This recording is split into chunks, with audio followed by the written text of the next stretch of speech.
من الشیطان الرجیم بسم اللہ الرحمن الرحیم اللہم صلی علی سیدنا محمد وعلی آلہ وصحبہ اجمعین ان الذین آمنوا بے شک ایمان والے والذین ہادوا اور وہ جو یہودی ہیں والنصارى اور عیسائی والصابئین اور صابی من آمن باللہ والیوم الآخر جو بھی ایمان لائے اللہ پر اور قیامت کے دن پر وعمل صالحا اور نیک عمل کرے فلہم اجرہم تو ان کے لیے ان کا اجر ہے عند ربہم ان کے رب کے پاس ولا خوف علیہم اور انہیں کوئی خوف نہیں ولا ہم یحزنون اور نہ وہ غمگین ہوں گے۔ جو شخص ایک دین چھوڑ کر دوسرا دین اختیار کرے اسے صابی کہتے ہیں، اور اصطلاح میں یہ ایک مذہبی فرقے کا نام ہے جو شام و عراق کی سرحد پر آباد تھا۔ یہ لوگ توحید اور رسالت کے قائل تھے۔ حضرت عمر اور ابن عباس رضی اللہ تعالی عنہم انہیں اہل کتاب سے شمار کرتے تھے۔ اس آیت کریمہ میں یہ کہا جا رہا ہے کہ جو ایمان لائے گا اور نیک عمل کرے گا تو ان کا اجر ان کے رب کے ہاں ہے، اور نہ انہیں خوف ہے اور نہ وہ غمگین ہوں گے۔ تو پتہ چلا کہ ایمان لانا ضروری ہے اور نیک عمل کرنا ضروری ہے۔ ایمان کے بغیر اگر کوئی جنت میں جانے کا دعویٰ کرے تو یہ اس کی خام خیالی ہے۔ وَإِذْ أَخَذْنَا مِيثَاقَكُمْ اور یاد کرو جب ہم نے لیا تم سے پختہ وعدہ، وَرَفَعْنَا اور بلند کیا ہم نے فوقکم تم پر الطور طور کو، خذوا حکم دیا پکڑ لو ما آتیناکم جو ہم نے تم کو دیا، بقوت مضبوطی سے، واذکروا اور یاد رکھو ما فیہ جو اس میں ہے احکام، لعلکم تتقون تاکہ تم پرہیزگار بن جاؤ۔ ثم پھر تولیتم تم نے منہ پھیر لیا من بعد ذالک اس کے بعد، فلولا فضل اللہ علیکم تو اگر تم پر اللہ کا فضل نہ ہوتا ورحمتہ اور اس کی رحمت نہ ہوتی لکنتم من الخاسرین تو تم ضرور ہو جاتے نقصان اٹھانے والوں میں۔ وَلَقَدْ عَلِمْتُمْ اور تم خوب جانتے ہو الَّذِينَ اعْتَدَوْا جو نافرمانی کی، جنہوں نے نافرمانی کی منکم تم میں سے فی السبت ہفتے کے قانون میں۔ اللہ تعالیٰ نے بنی اسرائیل کے لیے ہفتے کا دن عبادت کے لیے مخصوص فرمایا تھا۔ اس روز ان کے لیے کھیتی باڑی، کاروبار، شکار وغیرہ ممنوع تھا، اور یہ حکم اتنا سخت تھا کہ اس کی نافرمانی کرنے والوں کے لیے قتل کی سزا مقرر تھی۔ انہوں نے آہستہ آہستہ اس حکم کو بے اثر بنانے کے لیے ہیلا و فریب سے کام لینا شروع کر دیا تھا۔ دریا کے کنارے گڑھے کھود رکھے تھے اور چھوٹی چھوٹی نالیوں کے ذریعے انہیں دریا سے ملا رکھا تھا۔ ہفتے کو جب مچھلیاں شکاری کی آمد سے نڈر ہو کر پانی پر نمودار ہوتی تو ان نالیوں کے دھانے کھول دیے جاتے اور مچھلیوں کی کثیر تعداد پانی کے ساتھ ان گڑھوں میں چلی جاتی، پھر ان کے منہ بند کر دیے جاتے اور اتوار کے روز آ کر یہ مچھلیاں پکڑ لیتے۔ اللہ کو یہ گوارا نہ ہوا کہ احکام شریعت کو حیلوں اور بہانوں سے معطل اور بے اثر کر دیا جائے، اس لیے ان پر عذاب مسلط کیا گیا۔ فقلنا تو ہم نے کہا لہم ان سے کونوا ہو جاؤ قردۃً بندر خاسئین پھٹکارے ہوئے، یعنی ان کی شکلیں بندروں کی سی ہو گئی تھیں اور وہ چند روز کے بعد ہلاک کر دیے گئے۔ فجعلناہا بس ہم نے بنا دیا ان کو نکالاً عبرت لما بین یدیہا جو اس زمانے میں موجود تھے ان کے لیے، وما خلفہا اور بعد کے آنے والوں کے لیے، وموعظۃً اور نصیحت بنایا للمتقین پرہیزگاروں کے لیے۔ وَإِذْ قَالَ اور جب کہا موسیٰ نے لقومہ اپنی قوم سے، ان اللہ بے شک اللہ یأمرکم حکم دیتا ہے تمہیں ان تذبحوا بقرہ کہ تم ایک گائے ذبح کرو۔ قالوا بولے اتتخذونا ہزوا کیا آپ ہم سے مذاق کرتے ہیں؟ قال فرمایا اعوذ باللہ میں پناہ مانگتا ہوں اللہ سے ان اکون من الجاہلین کہ میں شامل ہو جاؤں جاہلوں کے گروہ میں۔ بنی اسرائیل میں ایک بوڑھا دولت مند تھا، اس کا ایک لڑکا تھا، اس بوڑھے کے بھتیجوں نے اس کے لڑکے کو قتل کر دیا تاکہ اس کی وراثت بھی انہیں ملے، اور اس کی لاش کو اٹھا کر دور شہر کے دروازے پر پھینک آئے۔ صبح ہوئی تو خود ہی مدعی بن بیٹھے۔ اللہ نے اپنی حکمت اور قدرت کا روشن نشان دکھانے کے لیے انہیں ایک گائے ذبح کرنے کا حکم دیا اور فرمایا کہ ذبح شدہ گائے کا ایک ٹکڑا مقتول پر مارو، دیکھو وہ میری قدرت سے کیسے زندہ ہوتا ہے اور کس طرح حقیقت حال سے پردہ اٹھتا ہے۔ خاص گائے کے ذبح کرنے میں یہ حکمت بھی تھی کہ بنی اسرائیل مدتوں مصر میں رہے جہاں گائے کی پرستش ہوتی تھی، تو وہ گائے کو مقدس سمجھنے لگ گئے تھے، اس لیے گائے کو ذبح کرنے کا حکم دیا تاکہ یہ خیال ان کے دلوں سے مٹ جائے۔ قالو بولے ادعو لنا دعا کیجئے ہمارے لیے ربک ہمارے رب سے یبین لنا کہ وہ بیان کرے ہمارے لیے ما ہیا کیسی ہو وہ گائے۔ قال فرمایا انہ یقول اللہ فرماتا ہے انہا بقرۃ کہ وہ گائے لا فارض ولا بکر نہ بوڑھی ہو اور نہ بچی، عوان بین ذالک اس کے درمیانی عمر کی ہو، فافعلوا تو کرو ما تؤمرون جو تمہیں حکم دیا جا رہا ہے۔ یعنی وہ آئے تو قاتل کا حکم کا پتہ لگانے تھے اور حکم ملا گائے ذبح کرنے کا، تو دونوں میں تو کوئی مناسبت ہی نہیں تھی۔ قالو بولے ادعو لنا دعا کرو ربکا اپنے رب سے یبین لنا وہ بیان کرے ہمارے لیے ما لونہا اس کا رنگ کیسا ہو۔ قال فرمایا انہو یقول اللہ فرماتا ہے انہا بقرۃ کہ وہ گائے صفراء خوب گہری زرد رنگ کی ہو، فاقع لونہا تسر الناظرین اس کا گہرا زرد رنگ ہو، تسر فرحت بخشے نہ الناظرین دیکھنے والوں کو۔ قالو کہنے لگے ادعو لنا دعا کریں ربک اپنے رب سے یبین لنا وہ بیان کرے ہمارے لیے ما ہیا وہ کیسی ہو۔ ان البقرہ بے شک گائے تشابہ علینا مشتبہ ہو گئی ہم پر، وَإِنَّا انشاء اللہ اگر اللہ نے چاہا لمہتدون تو ہم ضرور اس کو تلاش کر لیں گے۔ قال فرمایا انہو یقول اللہ فرماتا ہے انہا بقرۃ کہ وہ گائے ایسی ہو لا ذلول نہ اس سے خدمت لی گئی ہو، تثیر الارض ہل چلانے کی زمین میں، ولا تسقی الحرث اور نہ پانی دے کھیتی کو، مسلمۃ بے عیب لا شیۃ فیہا مسلمۃ بے عیب لا شیۃ فیہا اس میں کوئی داغ نہ ہو۔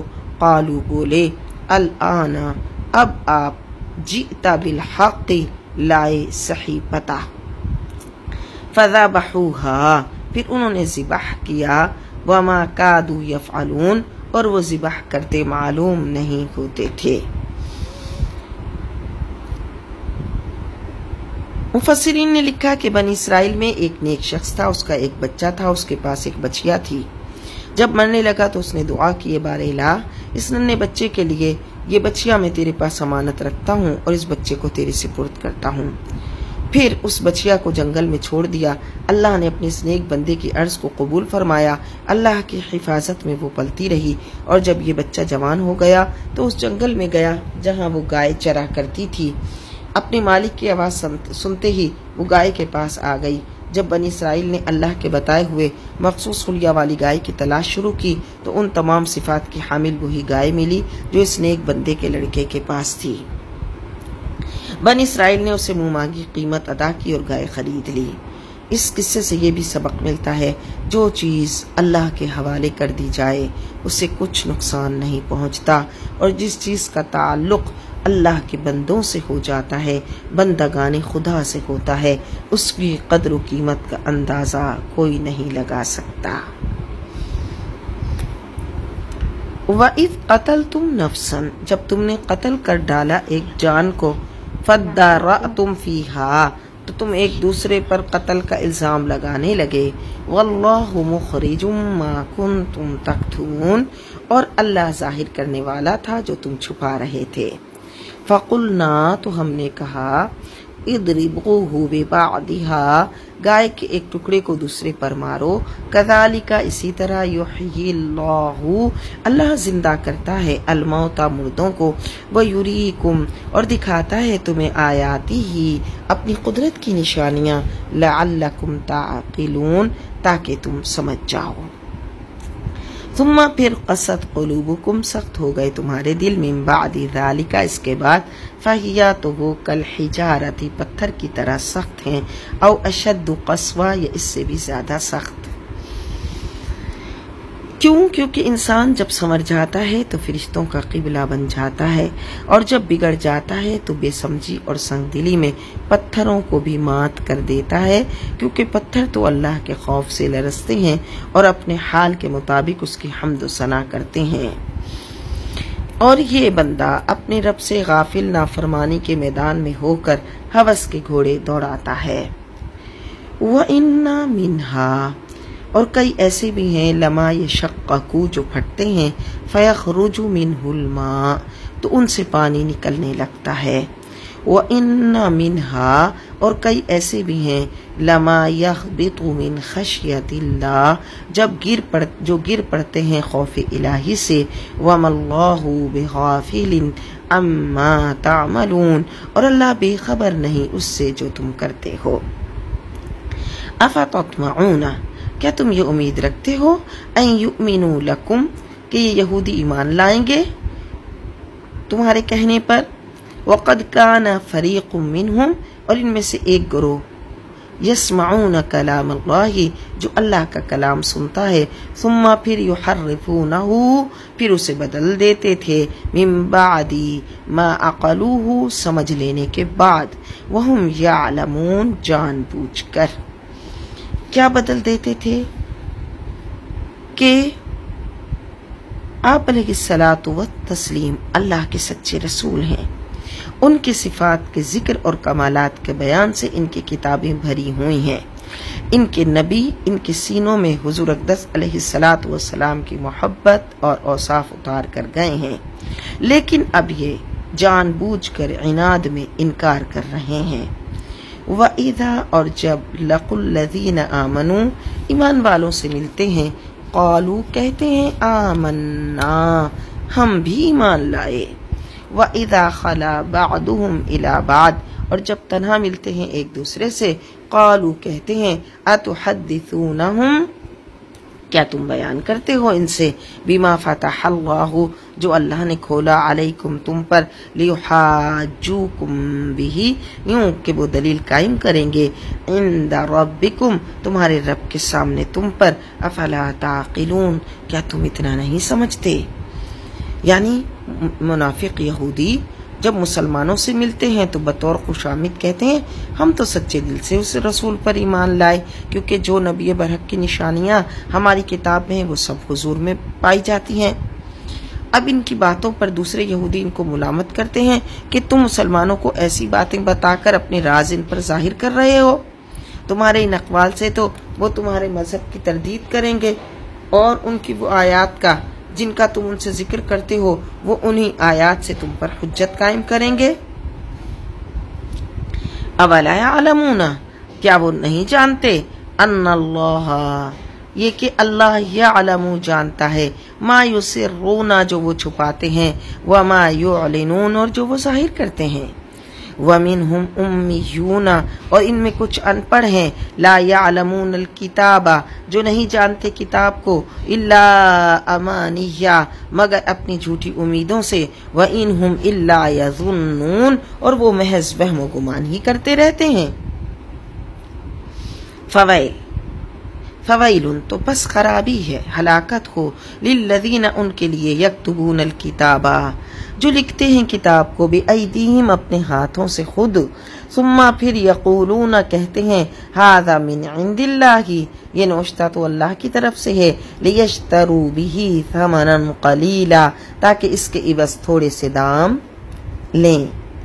فویل لہم، سو ہلاکت ہے ان کے لیے مما کتبت ایدیہم جو ان کے ہاتھوں نے لکھا وویل لہم اور ہلاکت ہو ان کے لیے مما یکسبون جو وہ کماتے ہیں وقالو اور انہوں نے کہا لن تمسنا النار الا ایاما معدودہ ہرگز نہیں چھوئے گے ہمیں دوزخ کی آگ مگر گنتی کے چند دن کیونکہ بنی اسرائیل کہتے تھے ہم خدا کے لاڈلے اور محبوب ہیں دوزخ کی آگ ہمیں نہیں جلا سکتی جوش انسائکلوپیڈیا میں ہے کہ آتش دوزخ گناہ گارانے قوم یہود کو چھوئے گی بھی نہیں اس لیے کہ وہ جہنم پر پہنچتے ہی اپنے گناہوں کا اقرار کر لیں گے اور خدا کے پاس واپس آ جائیں گے۔ یہود کا عقیدہ یہ تھا کہ انہیں صرف 40 روز عذاب ہوگا اور وہ صرف وہ مدت ہے جس میں بنی اسرائیل نے بچڑے کی پوجا کی تھی۔ تو اللہ کے متعلق ان کا تصور بڑا نرالا اور بڑا ان کا یعنی عقیدہ عجیب کہ یہ کہتے ہیں کہ عفو درگزر کی یہ کیفیت ان کے ساتھ ہوگی، تو افراط و تفریط کا عجیب چکر انہوں نے پالا تھا۔ قل فرمائیے اتخذتم عند اللہ عہدا کیا لے رکھا ہے تم نے اللہ سے کوئی وعدہ؟ فلن یخلف اللہ عہدہ تب تو وہ خلاف ورزی نہیں کرے گا اپنے وعدے کی۔ ام تقولون یا یوں ہی تم علی اللہ ما لا تعلمون اللہ پر بہتان باندھتے ہو جو تم نہیں جانتے۔ بلا کیوں نہیں، من کسب سیئۃ اللہ کا قانون تو یہ ہے کہ من کسب سیئۃ جو کرے گا گناہ، جو کمائے گا، جو کمائی کرے گا گناہ کی، وہ احاطت بہ خطیئتہ گھیر لے گا اس کو اس کی خطا اس کو گھیر لے گی۔ فاولئک اصحاب النار تو وہی دوزخی ہیں۔ قرآن نجات و بخشش کا اصول بیان کر رہا ہے۔ نجات کا دار و مدار کسی قوم و نسب سے وابستگی پر نہیں، ایمان اور عمل صالح پر ہے۔ لہذا فاسد بنیادوں کو اکھاڑ پھینکا، انسانیت کی تقسیم مومن، کافر، صالح اور فاسق اور نیک اور بد کی اساس پر کی، بلا وجہ اترانے والوں سے فخر و مباحات کے سب جھوٹے اسباب چھین لیے اور نیکی اور تقوی کے میدان میں سبقت لے جانے والوں کی راستہ میں حائل ہونے والی سب چٹانوں کو ریزہ ریزہ کر دیا۔ والذین آمنوا وعملوا الصالحات اور جو ایمان لائے اور اچھے اعمال کیے، اچھے کام کیے، اولئک اصحاب الجنہ وہی جنتی ہیں، ہم فیہا خالدون وہ اس جنت میں ہمیشہ رہیں گے۔ وَإِذْ أَخَذْنَا اور جب ہم نے لیا میثاق عہد بنی اسرائیل سے، لا تعبدون الا اللہ نہ کرنا عبادت سوائے اللہ کے، وبالوالدین احسانا اور ماں باپ سے اچھا سلوک کرنا، وذی القربا اور رشتہ داروں سے، والیتاما اور یتیموں، والمساکین اور مساکین سے، وقولو اور کہنا للناسی لوگوں سے، حسناً اچھی باتیں، واقیموا الصلاۃ اور صحیح ادا کرنا نماز، وآتوا الزکاۃ اور دیتے رہنا زکوٰۃ۔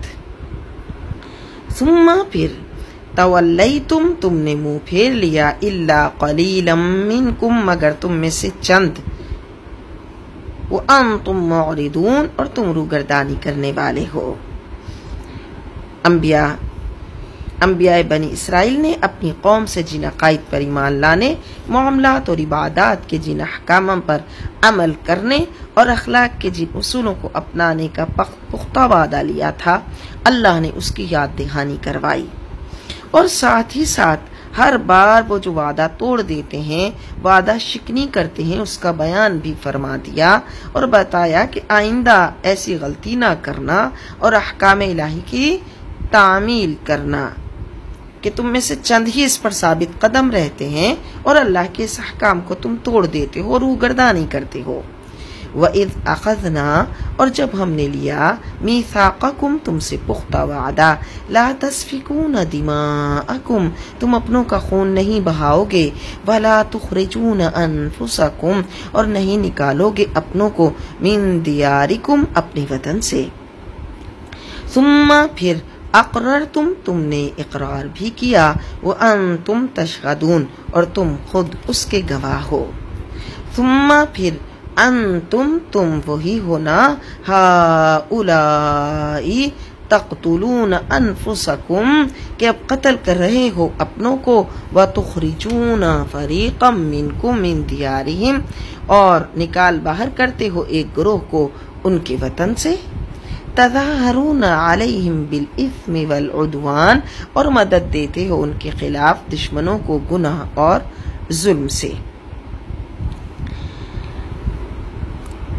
مدینے کی مشرک آبادی دو قبیلوں اوس اور خزرج میں بٹی ہوئی تھی جو آپس میں لڑتے رہتے، اور یہودی آبادی بھی دو قبیلوں بنی قریظہ اور بنی نضیر پر مشتمل تھی۔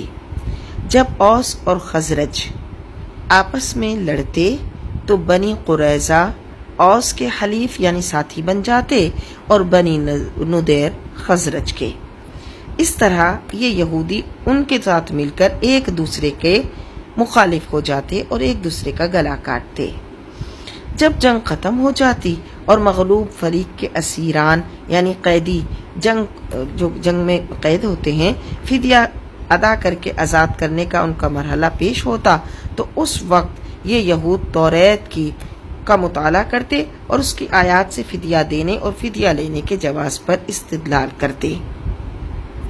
قرآن انہیں کہتا ہے کہ توریت تو تمہیں قتل و غارت کرنے سے بھی منع کرتا ہے، کسی کو جلا وطن کرنے سے بھی منع کرتا ہے، وہ حکم تو تمہیں یاد نہیں رہتا۔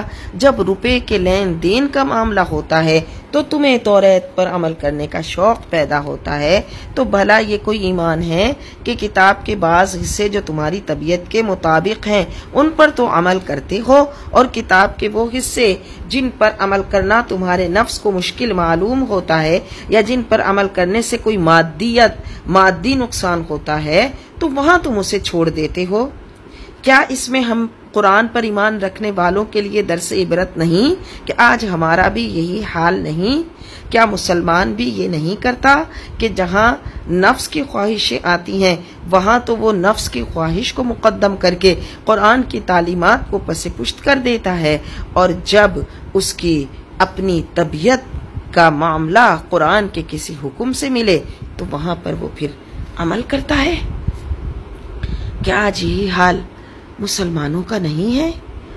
زندگی کے معاملات سے لے کر، تجارت سے لے کر، معاشیات سے لے کر، معاشرت سے لے کر ہر جگہ کیا آج مسلمانوں کی یہی حالت نہیں ہے کہ جس عمل پر بنی اسرائیل کو تنبیہ کی جا رہی ہے آج وہ مسلمانوں میں موجود ہے؟ لہٰذا یاد رکھیں، قرآن و سنت کے ان احکام پر بھی عمل کیا جائے گا، اللہ کے اس فرمانات پر بھی عمل کیا جائے گا جو بظاہر ہمیں نفس کے خلاف لگیں، لیکن وہ اگر رب کے حکم ہیں تو سر جھکانا ہوگا، سرنڈر کرنا ہوگا، اپنے رب کی فرما برداری پر عمل کرنا ہوگا۔ ارے ہم تو اتنی کمزور خواہشوں والے ہیں کہ ایک شادی بیاہ کے معاملات دیکھ لیں جہاں رسم و رواج عورتوں کو اپنے مذہب کے معاملات اور اپنی مذہبی احکامات سے زیادہ رٹے ہوئے ہوتے ہیں، اور ان پر عمل کرنے میں ان کی ایسی پختگی ہوتی ہے اور سوچ کا وہ اعلیٰ معیار ہوتا ہے کہ ان کے نزدیک ان کی کوئی رسم ادھر سے ادھر نہ ہو، اگر ہو گیا تو جانے کیا ہو جائے گا، خواہ وہ اللہ اور اس کے رسول کے حکم کے خلاف ہی کیوں نہ ہو۔ تو ہم ایسے ہیں کہ اپنے نفس کے معاملات میں تو ہم بڑے کر رہے ہیں اور اللہ کے احکامات پر عمل کرنے میں ہم بڑے کمزور اور ڈھیلے ہیں۔ وَإِن يَأْتُوكُمْ أُسَارَىٰ اگر آئیں تمہارے پاس قیدی بن کر تُفَادُوهُمْ تو ان کا تم فدیہ ادا کرتے ہو، وَهُوَ مُحَرَّمٌ عَلَيْكُمْ حالانکہ حرام کیا گیا تھا تم پر اخراجہم ان کا گھروں سے نکالنا۔ اَفَتُؤْمِنُونَ بِبَعْضِ الْكِتَابِ تو کیا تم ایمان لاتے ہو کتاب کے بعض حصے پر؟ وَتَكْفُرُونَ بِبَعْضٍ اور انکار کرتے ہو کچھ حصے کا. جہاں پر اپنے نفس کی مرضی آئے تو وہاں پر انکار کرتے ہو، جو طبیعت کے موافق عمل ملے اس پر عمل کرتے ہو. فما جزاء تو کیا سزا ہے. من یفعل ذالک جو کرے ایسا منکم تم میں سے، الا سوائے اس کے کہ خزی فی الحیات الدنیا اس کے لیے رسوائی ہے دنیا کی زندگی میں. ویوم القیامت اور قیامت کے دن یردون الی اشد العذاب انہیں پھینک دیا جائے گا سخت ترین عذاب میں. وما اللہ بغافل عما تعملون اور اللہ بے خبر نہیں ان کاموں سے جو تم کرتے ہو. اولئک الذین اشتروا الحیات الدنیا بالآخرہ یہی وہ لوگ ہیں جنہوں نے خرید لی ہے دنیا کی زندگی آخرت کے بدلے. فلا یخفف عنہم العذاب تو نہ ہلکا کیا جائے گا ان سے عذاب. ولا ہم ینصرون اور نہ ہی ان کی مدد کی جائے گی. وَلَقَدْ آتَيْنَا مُوسَى الْكِتَابَ بے شک ہم نے عطا فرمائی موسیٰ کو کتاب. وَقَفَّيْنَا مِن بَعْدِهِ بِالرُّسُلِ اور پے در پہ یکے بعد دیگرے ان کے پیچھے پیغمبر بھیجے. وَآتَيْنَا اور ہم نے دی عیسی ابن مریم البینات عیسیٰ ابن مریم کو روشن نشانیاں، روشن معجزات، جیسے مادرزاد اندھے کو بینا کرنا، کوڑے کو شفا بخشنا، مردوں کو زندہ کرنا اور غیب کی خبریں دینا. وَأَيَّدْنَاهُ بِرُوحِ الْقُدُسِ اور ہم نے تقویت دی، مضبوط کیا انہیں جبرائیل سے. اس سے مراد جبرائیل علیہ السلام ہے. اور بعض مفسرین نے فرمایا کہ اس سے مراد اللہ تعالیٰ کا وہ اسم اعظم ہے جس کی برکت سے حضرت عیسیٰ علیہ السلام مردوں کو زندہ کرتے تھے. أَفَكُلَّمَا جَاءَكُمْ تو کیا جب کبھی آیا تمہارے پاس رسول بما لا تہوی انفسکم وہ حکم لے کر جو تمہارے نفس پسند نہیں کرتے، لا تہوی انفسکم تمہاری خواہشوں سے نہیں چاہتی، استکبرتم تو تم اکڑ گئے. فَفَرِيقًا كَذَّبْتُمْ تو بعض کو تم نے جھٹلایا، وَفَرِيقًا تَقْتُلُونَ اور بعض کو قتل کرنے لگے. وَقَالُوا اور بولے یہودی بولے، قُلُوبُنَا غُلْفٌ ہمارے دلوں پر تو غلاف چڑھے ہیں. یعنی یہودی بڑے فخر سے کہتے ہمارے دلوں پر غلاف چڑھے ہوئے ہیں، اس لیے ہمارے عقائد محفوظ ہیں، ہمیں کسی کی بات اثر نہیں کر سکتی. حالانکہ حقیقت یہ ہے کہ تمہاری مسلسل نافرمانیوں کی وجہ سے تمہیں رحمت الہی سے محروم کر دیا گیا. چنانچہ قرآن کہتا ہے بل لعنہم اللہ بکفرہم بلکہ اللہ نے انہیں اپنی رحمت سے دور کر دیا ان کے کفر کی وجہ سے. فقلیلا ما یؤمنون تو بہت ہی کم وہ ایمان لاتے ہیں، بہت کم ایمان رکھنے والے ہیں. وَلَمَّا جَاءَهُمْ اور جب آئی ان کے پاس کتاب من عند اللہ اللہ کی طرف سے، مصدق لما معہم تصدیق کرتی جو ان کے پاس تھی. وَكَانُوا مِن قَبْلُ اور وہ اس سے پہلے يَسْتَفْتِحُونَ عَلَى الَّذِينَ كَفَرُوا فتح مانگتے تھے کافروں پر اس نبی کے وسیلے سے. فَلَمَّا جَاءَهُمْ اور جب وہ تشریف لے آئے، ما عرفوا نہیں پہچانتے انہیں، کفروا بہ ان کا انکار کر دیا، فلعنت اللہ علی الکافرین تو پھر لعنت ہو ایسے کفر کرنے والوں پر. یہود کی ہٹ درمی کی ایک اور مثال بیان کی جا رہی ہے کہ حضور کریم علیہ الصلوۃ والتسلیم کی تشریف آوری سے پہلے یہود کا شعار تھا کہ جب کبھی ان کی کسی سے جنگ ہوتی مشرکین وغیرہ سے تو ان کی فتح کے جب ظاہری امکانات ختم ہو جاتے تو اس وقت توریت کو سامنے رکھتے اور وہ مقام کھول کر جہاں حضور اقدس صلی اللہ علیہ وسلم کے کمالات کا ذکر تھا ہاتھ رکھتے اور ان الفاظ سے دعا کرتے اللہم انا نسألک بحق نبیک الذی وعدتنا ان تبعثه فی آخر الزمان ان تنصرنا اليوم علی عدونا فینصرون. اے اللہ ہم تجھے تیرے اس نبی کا واسطہ دے کر عرض کرتے ہیں جس کی بعثت کا تو نے ہم سے وعدہ کیا، آج ہمیں اپنے دشمنوں پر فتح دے۔ تو حضور پر نور صلی اللہ علیہ وسلم کے صدقے اللہ انہیں فتح دیتا، وہ فتح دیے جاتے۔ تو قرآن کہتا ہے آج تک تم جس کا نام لے کر فتح یابی کی دعائیں کرتے رہے اور اللہ تمہیں کامیابیاں دیتا رہا، جب وہ میرا رسول اور محبوب تشریف فرما ہوا تو تم اس پر ایمان لانے سے انکار کر رہے ہو۔ افسوس ہے تمہاری ایسی حب جاہ و مال پر کہ جس کی وجہ سے تم ان کا انکار کر رہے ہو۔ بئس ما، کیا کتنا برا ہے، اشتروا بہ انفسہم، جو انہوں نے خریدا اپنی جانوں کے لیے، ان یکفروا بما انزل اللہ، کہ انکار کر دیا اس کا جو اللہ نے نازل کیا۔ کس وجہ سے انکار کیا؟ باغین، حسد کی وجہ سے۔ ان ینزل اللہ من فضلہ، اللہ کا فضل ہے جس پر چاہے، علی من یشاء من عبادہ، اپنے بندوں میں سے جس پر چاہے اتارے، وحی اتارے۔ کیوں؟ ان کی سرکشی، ان کے انکار، ان کے بغض اور حسد کی وجہ کیا تھی کہ یہ کہتے تھے کہ یہ نبی حضرت اسماعیل علیہ السلام کی اولاد سے کیوں بھیجے گئے؟ بنی اسرائیل میں جب سارے انبیاء چلے آ رہے تھے تو بنی اسرائیل سے ہی کیوں نہیں آئے؟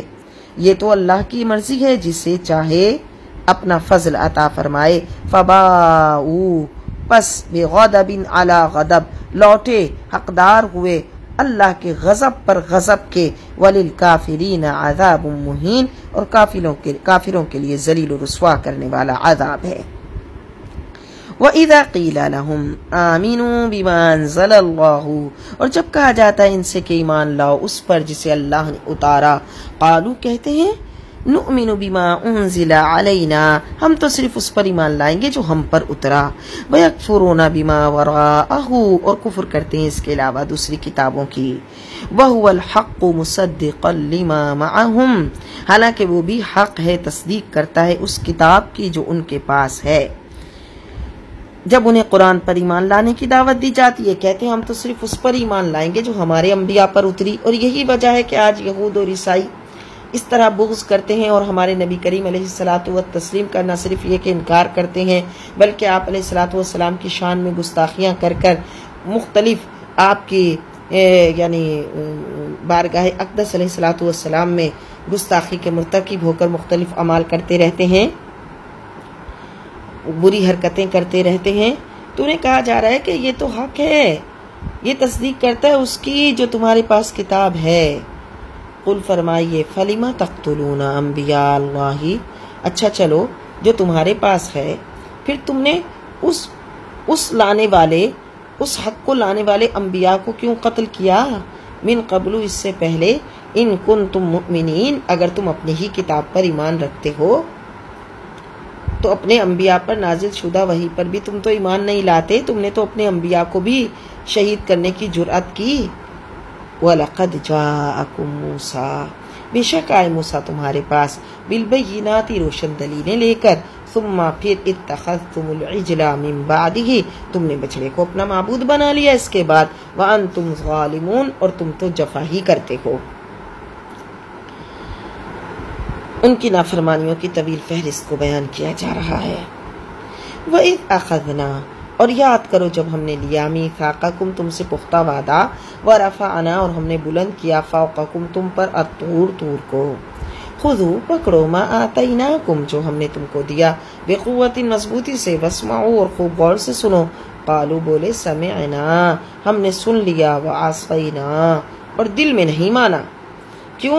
وَأُشْرِبُوا فِي قُلُوبِهِمُ الْعِجْلَ بِكُفْرِهِمْ، کیونکہ ان کے دلوں میں بچڑے کی محبت پلا دی گئی تھی ان کے کفر کی وجہ سے۔ قل، فرماؤ، بئس ما، کتنا ہی برا ہے، یأمرکم بہ ایمانکم، جس کا حکم کرتا ہے تمہیں تمہارا ایمان، ان کنتم مؤمنین، تم کیسے ایمان والے ہو؟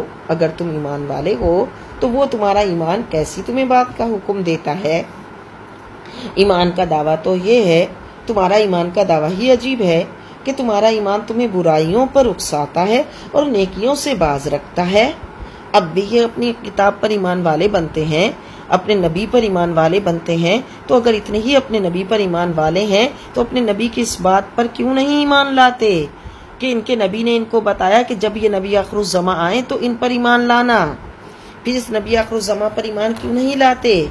ان کی ایمان لانے والوں پر، ان پر ایمان لانے والوں کو کیوں ستاتے ہیں؟ اور نبی آخر الزماں علیہ الصلاۃ والتسلیم کی شان میں گستاخیوں کے مرتکب کیوں ہوتے ہیں؟ نئی نئی ریشہ دوانیاں اور نئے نئے پلان کیوں لے کر آتے ہیں کہ جس سے مسلمانوں کو، ایمان والوں کو نقصان پہنچائیں؟ تو یہ کیسے ایمان لانے کا دعویٰ کرتے ہیں اپنے نبی پر اور اپنی کتابوں پر؟ قل فرمائیے، ان کانت اگر ہے لکم تمہارے لیے الدار الآخرہ آخرت کی راحتیں، آخرت کے گھر تم کہتے ہو تمہارے لیے ہے، جنت تمہیں ملے گی، عند اللہ اللہ کے ہاں، خالصۃ من دون الناس خالص تمہارے لیے ہے اور لوگوں کے علاوہ، فتمنوا الموت تم موت کی آرزو کرو، ان کنتم صادقین اگر تم سچے ہو۔ اب بھی یہودیوں کا یہ حال ہے کہ اگر کوئی اور ان کے قریب سے گزرے تو وہ جلدی سے اس کے قریب سے گزرنے کی کوشش کرتے ہیں کہ ان کے نزدیک ان کے علاوہ سب جہنمی ہیں اور یہ صرف جنتی ہیں۔ تو اللہ فرما رہا ہے کہ اگر جنت کی ابدی نعمتیں تمہارے ہی لیے ہیں تو چلو ٹھیک ہے، پھر مرنے کی آرزو کرو۔ وَلَن يَتَمَنَّوْهُ أَبَدًا ہرگز بھی نہیں تمنا کریں گے، بِمَا قَدَّمَتْ أَيْدِيهِمْ اس خوف سے جو ان کے ہاتھوں نے آگے بھیجا، وَاللَّهُ عَلِيمٌ بِالظَّالِمِينَ اللہ خوب جانتا ہے ظالموں کو۔ وَلَتَجِدَنَّهُمْ أَحْرَصَ النَّاسِ اور آپ پائیں گے انہیں سب لوگوں سے زیادہ حریص علی حیات دنیا کی زندگی کی، یہ دنیا کی زندگی کے شیدا ہیں، دنیا کی زندگی کے دل دادا ہیں، دنیا کی زندگی کو ہی سب کچھ سمجھتے ہیں اور اسی سمجھنے کی طرف یہ مسلمانوں کو مبتلا کرنا چاہتے ہیں۔ وَمِنَ الَّذِينَ أَشْرَكُوا حتیٰ کہ مشرکوں سے بھی زیادہ یہ جینے پر حریص ہیں۔ یود احدہم ان میں سے تو ہر ایک چاہتا ہے، لو یعمر الف سنہ کہ اس کو زندہ رہنے دیا جائے 1000 سال۔ یہی وجہ ہے کہ یہودی بہت زیادہ اپنی صحت کا خیال رکھتے ہیں، دنیا کی زندگی کے بہت دل دادا ہیں۔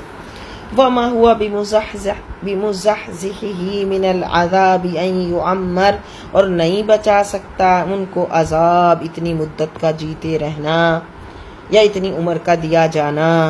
واللہ بصیر بما یعملون اللہ ہر وقت دیکھ رہا ہے جو کچھ وہ کرتے ہیں۔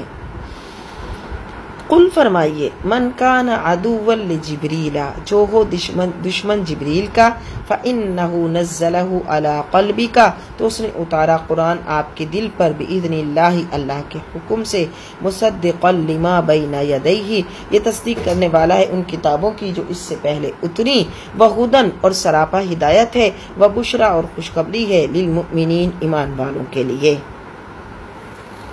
یہ عجیب لوگ ہیں۔ اب یہ کیا کہتے ہیں کہ وحی لے کر کیونکہ جبرائیل آ رہے ہیں تو ہم ایمان نہیں لائیں گے، حالانکہ جو کچھ وحی آ رہی ہے وہ تو تصدیق کر رہی ہے توریت کی اور بنی اسرائیل کے تمام انبیاء کی، تو چاہیے تو یہ تھا کہ تم دوڑ کر اس پر ایمان لاتے۔ اب یہ کہہ دیں کہ کوئی جبرائیل جو ہے وہ ہماری قوموں پر کئی دفعہ عذاب لے کر آئے تو ہم جو ہے یہ جبرائیل کے ذریعے قرآن نازل ہو رہا ہے تو ہم اس پر ایمان نہیں لائیں گے۔ من کان عدوا للہ جو کوئی ہو دشمن اللہ کا، وملائکتہ اور اس کے فرشتوں کا، ورسولہ اور اس کے رسولوں کا، وجبریل ومیکال اور جبریل اور میکائیل کا، فإن اللہ عدو للکافرین تو اللہ بھی دشمن ہے ان کافروں کا۔ وَلَقَدْ أَنزَلْنَا إِلَيْكَ بے شک ہم نے اتارے آپ پر، آیات بینات روشن نشان، وما یکفر بہا کوئی بھی اس کا انکار نہیں کرے گا، الا الفاسقون سوائے نافرمانوں کے۔ اوَكُلَّمَا عَاهَدُوا عَهْدًا کیوں نہیں ہوا کہ جب کبھی انہوں نے وعدہ کیا، نَبَذَهُ فَرِيقٌ مِّنْهُمْ تو اسے پھینک دیا ان کے ایک گروہ نے، توڑ پھینک دیا یعنی توڑ دیا، بل اکثرهم لا یؤمنون ان کی اکثریت ایمان نہیں لائی۔ ولما جاءہم اور جب آیا ان کے پاس، رسول من عند اللہ رسول اللہ کی طرف سے، مصدق لما معہم تصدیق کرنے والا اس کتاب کی جو ان کے پاس ہے، نبذ فریق تو پھینک دیا ایک گروہ نے، من الذین اوتوا الکتاب ان میں سے جن کو کتاب دی گئی، اہل کتاب کی ایک جماعت سے، کتاب اللہ، اللہ کی کتاب کو، وراء ظہورہم، اپنی پشتوں کے پیچھے، کأنہم، گویا کہ وہ لا یعلمون، کچھ جانتے ہی نہیں، واتبعوا، اور پیروی کرنے لگے، ما تتلو الشیاطین، اس کی جو پڑھا کرتے تھے شیاطین، علی ملک سلیمان، سلیمان کے عہد حکومت میں، وما کفر سلیمان، حالانکہ سلیمان نے کوئی کفر نہیں کیا، ولیکن الشیاطین، لیکن شیاطین، کفروا، انہوں نے کفر کیا، شیاطینوں نے کفر کیا، یعلمون الناس، اور وہ سکھاتے تھے لوگوں کو، السحر، السحر، جادو۔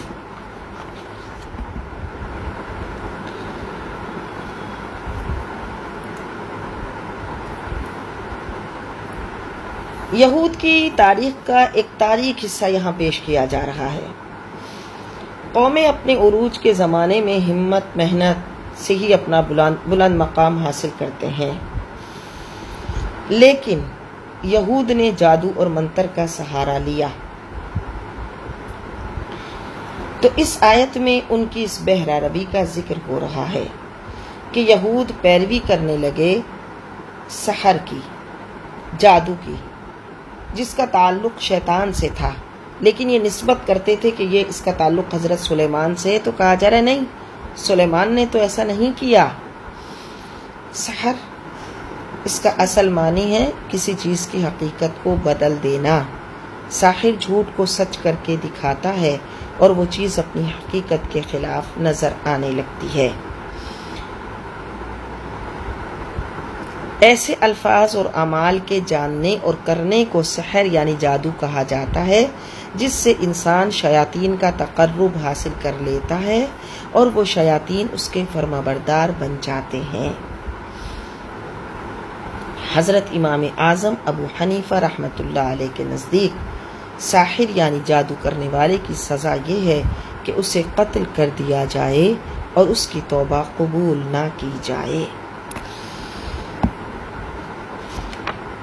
وما انزل، اور وہ جو اترا، علی الملکین، دو فرشتوں پر، ببابل، بابل میں، ہاروت و ماروت، جن کے نام ہاروت اور ماروت تھے، وما یعلمان من احد، اور وہ کچھ نہیں سکھاتے تھے دونوں کسی کو، حتی یقولا، جب تک یہ نہ کہتے، انما نحن فتنۃ، ہم تو آزمائش میں ہیں، فلا تکفر، تو تم کفر مت کرنا، فیتعلمون منہما، اس کے باوجود لوگ سیکھتے رہے ان سے، ما یفرقون بہ بین المرء وزوجہ، وہ منتر جس سے جدائی ڈالتے تھے شوہر اور اس کی بیوی میں، وما ہم بضارین بہ، اور وہ ضرر نہیں پہنچا سکتے اپنے جادو سے کسی کو، الا باذن اللہ، مگر بغیر اللہ کے ارادے کے۔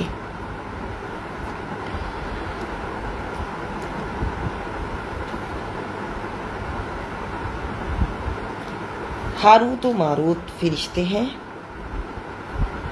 انہیں بابل میں اتارا گیا، اور اس کی حکمت یہ بیان کی گئی کہ اس وقت دنیا میں اور خصوصاً بابل کی مملکت میں جادو کا بہت رواج تھا۔ جادو کے زور سے لوگ طرح طرح کے کرشمے دکھاتے تھے، جس سے سادہ لوگ دنگ رہ جاتے تھے، اور ان کے نزدیک جادو اور معجزے میں کوئی فرق نہیں رہ گیا تھا، بلکہ جادو کو وہ علم کی ایک مفید ترین شاخ سمجھنے لگے اور جادوگروں کو مقدس ماننے لگے۔ تو اللہ تعالیٰ نے دو فرشتے نازل کیے جو لوگوں کو جادو کی اصلیت بتاتے تھے، تاکہ وہ آسانی سے جادو کی فریب کاری اور معجزے کی حقیقت کو سمجھیں۔ تو فرشتے انہیں بتاتے تھے کہ دیکھو ہمیں آزمانے کے لیے بھیجا گیا ہے، اگر تم نے جادو پر عمل کیا تو سن لو کہ ایمان رخصت ہو جائے گا۔ اور سحر اور جادو کا وہ منتر جو بہت مقبولیت حاصل کر چکا تھا، وہ تھا جس سے میاں اور بیوی میں ناچاقی پیدا ہوتی تھی اور علیحدگی ہو جاتی تھی۔ پھر آیت کے حصے میں یہ بھی بتایا گیا کہ سحر اور اس پر مرتب ہونے والے آثار کا باہمی تعلق ایسا ہی ہے جیسے سبب اور مسبب کا سبب جب ہی اپنا اثر دکھاتا ہے جب اذن الہی ہو۔ اگر اللہ کا حکم نہ ہو تو سبب معطل ہو جاتا ہے۔ تو معلوم ہوا کہ جادو ایسی چیز نہیں جو اللہ کی مشیت پر بھی غالب ہو۔ اگر وہ نہ چاہے، یعنی اگر اللہ نہ چاہے تو تب بھی جادو کا اثر ہو، ایسا نہیں ہو سکتا۔ ہر قسم کا اختیار رکھنے والا اللہ رب العزت ہے۔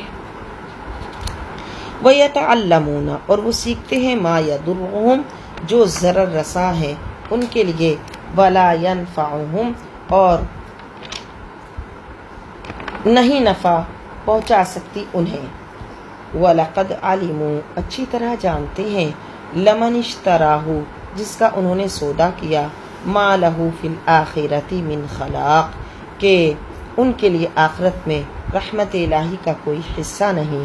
وَلَبِئْسَ مَا شَرَوْا بِهِ أَنفُسَهُمْ بہت بری چیز ہے وہ جو بیچا انہوں نے اپنی جانوں کے بدلے، لَوْ كَانُوا يَعْلَمُونَ کاش وہ کچھ جانتے۔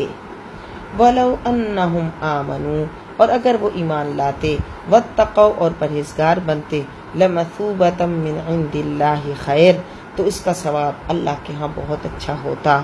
لَوْ كَانُوا يَعْلَمُونَ کاش وہ جانتے۔ یا ایھا الذین آمنوا اے ایمان والو، لا تقولوا نہ تم کہو راعنا راعنا نہ کہو، وقولوا اور کہو انظرنا انظرنا ہمارے حال پر ہماری طرف نگاہ لطف فرمائیے، واسمعوا اور غور سے سنو پہلے ہی ان کا کلام، وللکافرین اور کافروں کے لیے عذاب علیم دردناک عذاب ہے۔ رائنا کے چونکہ دو معنی ہیں، ایک معنی تو یہ ہے کہ ہماری رعایت فرمائیے، اور صحابہ کرام جب بارگاہ رسالت میں حاضر ہوتے اور آپ علیہ الصلوۃ والسلام کے کسی ارشاد گرامی کو اچھی طرح نہ سمجھ سکتے تو یہی کہتے، یہ عرض کرتے کہ ہماری رعایت فرماتے ہوئے دوبارہ سمجھا دیجئے۔ لیکن یہود کی عبرانی زبان میں یہ لفظ گستاخی اور بے ادبی کے معنی میں بھی پایا جاتا تھا، تو اللہ رب العزت نے اپنے محبوب کے لیے وہ الفاظ استعمال کرنے سے منع کر دیا جس میں بے ادبی کا بھی احتمال ہو، اس لیے فرمایا کہ رائنا کی جگہ انظرنا کہو۔ یہ کمال ادب اور انتہائی تعظیم ہے جس کی تعلیم عرش و فرش کا مالک غلامان مصطفیٰ کو دے رہا ہے، لہٰذا ان لوگوں کو غور کرنا چاہیے جو نبی کو اپنے جیسا کہتے ہیں اور نبی کی شان میں تنقیص کرتے ہیں۔ ما یود الذین کفروا نہیں پسند کرتے کافر، من اہل الکتاب ولا المشرکین کافر اہل کتاب سے اور نہ مشرک، ان ینزل علیکم من خیر کہ اتاری جائے تم پر کچھ بھلائی، من ربکم تمہاری رب کی طرف سے۔ کیوں؟ کیونکہ یہود کو رنج تھا کہ نبوت جو ان کی وراثت تھی بنی اسماعیل کو کیوں ملی، اور مشرکین کو یہ صدمہ تھا کہ نبی کا انتخاب مکہ اور طائف کے رئیسوں سے کیوں نہیں کیا گیا، عبد المطلب کا یتیم پوتا کیوں اس بڑی انعام کے لیے چن لیا گیا۔ اللہ فرماتا ہے یہ میرا فضل و کرم ہے، جس کو چاہوں سرفراز کروں، تو یہ پسند نہیں کرتے۔ ما یود الذین کفروا نہیں پسند کرتے کافر، من اہل الکتابی اور اہل کتاب سے، ولا المشرکین اور نہ مشرک، ان ینزل علیکم من خیر کہ تم پر اترے کچھ بھلائی، من ربکم تمہارے رب کی طرف سے، واللہ اور اللہ یختص برحمتہ من یشاء اللہ خاص فرما لیتا ہے اپنی رحمت کے ساتھ جسے چاہتا ہے، واللہ ذو الفضل العظیم اللہ بہت بڑا فضل والا ہے۔ ما ننسخ من آیت جو آیت ہم منسوخ کریں، او ننسیہا یا بھلا دیں، نأتی بخیر منہا تو لے آتے ہیں دوسری اس سے بہتر، او مثلہا یا اس کی مثل۔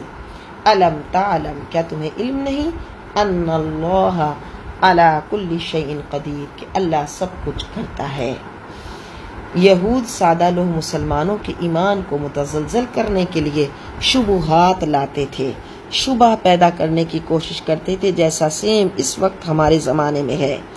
کہ ایمان، اسلام، شب برات، ربیع الاول، حضور اقدس علیہ السلام کی شان و عظمت، مسلمانوں کے خصوصی اعمال کے متعلق شبہات پیدا کرو، شبہ ڈال دو، تراویح کے متعلق شبہ ڈال دو کہ تراویح 20 نہیں ہے تو 8 ہے، تو اب تو 8 کے بھی قائل نہیں رہے کہ 8 بھی نہیں پڑھو۔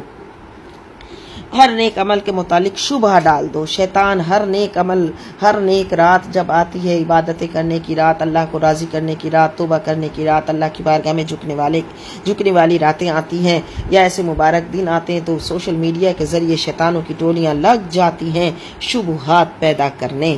اب مسلمانوں کو بھی چاہیے کہ جب وہ اتنے عرصے سے نیک عمل کر رہے ہیں، ان کے بڑے کرتے آئے ہیں، اور الحمدللہ جو سب کچھ ایک مسلمانوں کی اکثریت اسلاف جس پر عمل کرتے رہے ہیں، تو وہ ان بولنے والوں کے کانوں پر دھیان نہ دیا کریں اور اپنے نیک اعمال کرتے رہا کریں۔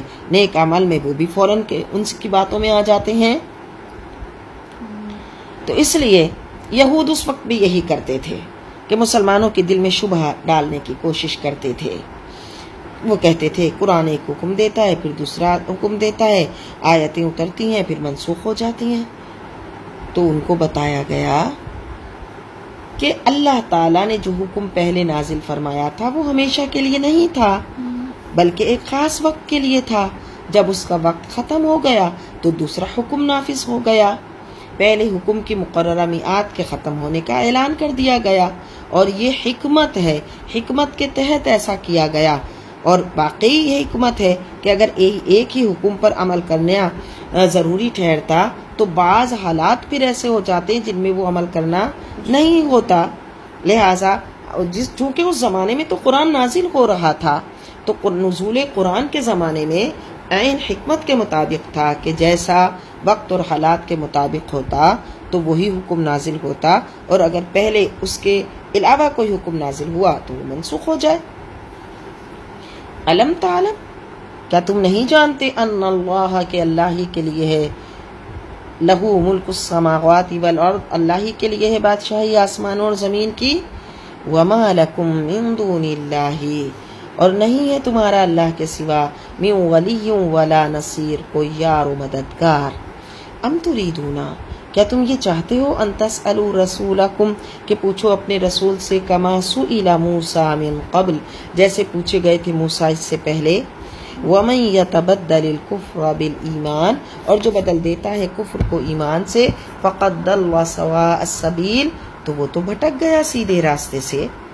ود کثیر من اہل الکتاب، بہت سے اہل کتاب چاہتے ہیں، دل سے چاہتے ہیں، لو یردونکم من بعد ایمانکم، کہ پھر بنا دیں تمہیں ایمان لانے کے بعد کفارن کافر۔ کیوں کرتے ہیں ایسا؟ کہ وہ تمہیں تمہارے ایمان سے کیوں پھیرنا چاہتے ہیں؟ یہود ضد اور ہٹ درمی کی وجہ سے خود دولت ایمان سے محروم رہے، اب حسد کی وجہ سے چاہتے ہیں کہ دولت ایمان سے مسلمان بھی مالا مال نہ ہوں، بس یہ مسلمان اپنے اسلام سے سرگشتہ ہو جائیں، اپنے اسلام کو چھوڑ دیں۔ یہ ایسے فتنے کرتے ہیں، ایسی سازشیں کرتے ہیں کہ مسلمانوں کو اسلام سے دور کر دیں۔ کیوں؟ قرآن کہہ رہا ہے حسدا من عند انفسہم، حسد اس وجہ سے جو ان کے دلوں میں ہے، من بعد ما تبین لہم الحق، کیونکہ سب کچھ واضح ہو چکا ہے ان پر حق۔ فاعفوا واصفحوا، معاف کرو، درگزر کرو، حتی یأتی اللہ بامرہ، یہاں تک کہ اللہ لے آئے اپنا حکم، اور پھر اللہ تعالیٰ اپنا حکم لے آیا تھا کہ جہاد کا حکم آیا۔ ان اللہ علی کل شیء قدیر، بے شک اللہ ہر چیز پر قادر ہے۔ وَأَقِيمُوا الصَّلَاةَ، اور صحیح ادا کرو نماز، وَآتُوا الزَّكَاةَ، اور دیا کرو زکوٰۃ، وَمَا تُقَدِّمُوا لِأَنفُسِكُم مِّن خَيْرٍ، اور جو کچھ آگے بھیجو گے اپنے لیے نیکی، تَجِدُوهُ عِندَ اللَّهِ، اس کا نتیجہ، اس کا ثمر اللہ کے ہاں پاؤ گے۔ ان اللہ، بے شک اللہ، بما تعملون بصیر، جو تم کر رہے ہو بصیر، دیکھ رہا ہے۔ چھوٹی بڑی جو نیکی کرو گے وہ بھلا نہیں دی جائے گی، بلکہ اس کا پورا پورا ثواب تمہیں عطا کیا جائے گا۔ وقالوا، اور بولے، لن يدخل الجنت، نہیں داخل ہوگا جنت میں، الا مگر من کان ہودا او نصارا، جو یہودی ہو یا عیسائی۔ تلک امانیہم، یہ تمہاری من گھڑت باتیں ہیں، تمہاری اپنی من کی خواہشیں ہیں۔ قل فرمائیے ہاتو لے آؤ برہانکم کوئی دلیل ان کنتم صادقین اگر تم سچے ہو تو لے آؤ، یہ تو تمہارے دعوے باطل ہیں، نجات کا تو ایک ہی راستہ ہے، ایمان لانا اور نیک اعمال کرنا۔ بلا ہاں، من اسلم وجہہ للہ، جس نے جھکا دیا خود کو اللہ کے لیے، وہو محسن اور ہو بھی وہ بھلائی کرنے والا۔